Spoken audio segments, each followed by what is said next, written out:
काम हो। क्लियर है कि आपको वो चीज़ मतलब हाइड करके नहीं, वो दिखना चाहिए कि आपको ये चीज़ पकड़ना है। जैसे क्वेश्चन में वो हाइड करके रहेगा, ठीक है ना, लेकिन आपको तो खींच के रखना, पॉइंट को लिख लेना, उसके बाद डेफिनेशन का क्वेश्चन सॉल्व होगा या कैलकुलेट होगा, ठीक है ना, उसके बिना नहीं होगा। ठीक है, दूसरा टॉपिक क्या आपका क्लियर है, इसको पेश कर देते हैं। दूसरा टॉपिक क्या है? दूसरा टॉपिक क्या है? Very good, interest on capital. Interest on capital, ठीक है, ये आपका दूसरा टॉपिक है। इस पॉइंट को आप ज़्यादा अच्छा कर सकते हैं, ठीक है ना, इंटरेस्ट ऑन कैपिटल ज़्यादा कर सकते, क्योंकि ये आपको 12th में काम आने वाला है, ठीक है ना। तो मान के चलिए सिंपली इंटरेस्ट ऑन कैपिटल आप लोग को हम पढ़ाए थे जब शुरू में, तो आप लोग को बताए थे कि कंपनी अलग होता है, मालिक अलग होता है, ठीक है।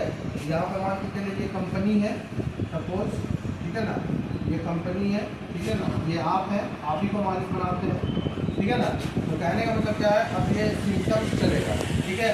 इसमें क्या देखिए, जैसे कि मान के चलिए आप हमको नोट्स दीजिए, नोट्स है, 2-3 नोट है, नोट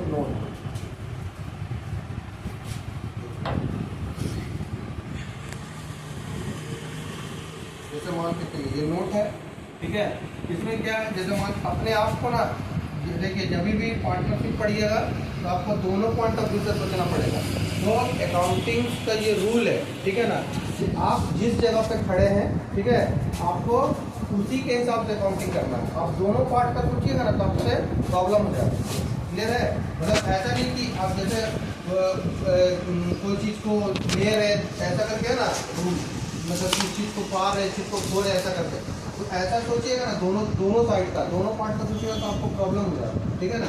आप जिस भी आपका, जैसे आप लोगों को बताया था हम शुरू में कि यदि मान लीजिए ये एक्स लिमिटेड कंपनी है सपोज, तो ये एक्स लिमिटेड कंपनी, तो आपको ये सोचना है कि आप एक्स लिमिटेड कंपनी, तभी वो सही होगा।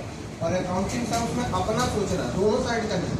क्लियर है, मतलब वो जो रूल पढ़ाया जाता है वो बेसिकली 11th के बच्चों के लिए, ठीक है ना, वो उससे पार कर लेगा, लेकिन आगे नहीं बना पाएगा। क्लियर है, तो मेरा ये कहना है कि आप यहाँ है तो यहाँ सोचिए, यहाँ है तो यहाँ सोचिए। हम मान लीजिए जैसे ये मान लीजिए आप है, ठीक है ना, ये एक्स है, कोई भी, ये 500 रुपये कैपिटल दिया है, सपोज ये 500 रुपये कैपिटल दिया इसको, ठीक है।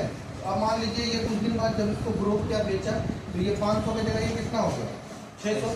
क्लियर है, तो इसमें लेकिन ये जो 600 है, ये जो 600 है सपोज, ये जो 600 है इसका 2 हिस्सा है। आप एक बार ध्यान रखिए, जब फर्स्ट में ये 500 रुपये यहाँ पे किया, फिर उसके बाद ये बड़ा बिजनेस किया, चाहे वो जिस भी चीज़ का बिजनेस करे, ये प्रॉब्लम नहीं, मतलब वो जिस भी चीज़ का बिजनेस करे, तो यहाँ पे 500 रुपये था, 100 रुपये उसका बढ़ेगा ही। अब ऐसा बात है, कोई भी सेल जब होगा तो उसमें जब भी सेल होता है तो कॉस्ट प्लस प्रॉफिट होगा, तो वो बढ़ेगा ही। तो 500 से 600 रुपया हो गया, तो यहाँ पे जो आपके पास 600 रुपये दिखने लगा आपका तिजोरी में, तो ये 600 रुपये का 2 हिस्सा है, एक 500, एक 100। क्लियर है, तो यहाँ पे क्या है, ये 500 रुपये क्या आपका कैपिटल है और ये 100 रुपये क्या है आपका प्रॉफिट है। क्लियर है, अब मान लीजिए बेसिकली नॉर्मल बिजनेस में क्या करता है, यदि मान लीजिए छोटा मोटा बिजनेस कर रहा है तो इसमें से ये पूरा 600 रुपया कुछ ले लेगा, ये जिसका कैपिटल है प्रॉफिट या लॉस उसी का होगा, ये पहले हम पढ़ा है। तो कहने का मतलब है ये जो 600 रुपया है, ये 600 रुपया इसका हो गया। क्लियर, अभी बड़ा बिजनेसमैन है, बड़े रूप में व्यापार करता है, तो क्या करता है कि मान के चलिए ये जो 100 रुपया है, इसमें तो कुछ हिस्सा वो प्रॉफिट के रूप में खुद खर्च करेगा और जो कुछ बचेगा उसको कैपिटल के साथ इंक्लूड करके कैपिटल को बढ़ाएगा, ठीक है ना। तो यहाँ पे क्या हो, मान लीजिए ये छोटा बिजनेस करो नॉर्मली, ये आदमी था एक्स, ये इसको कंपनी को दिया पैसा कैपिटल लगाया 500 रुपया, प्रॉफिट हुआ 100 रुपया, टोटल अभी उसके पास कैश कितना है 600 रुपया। ठीक है, ये क्या ये पूरा 600 रुपया इसको दे दिया, ठीक है, ये पूरा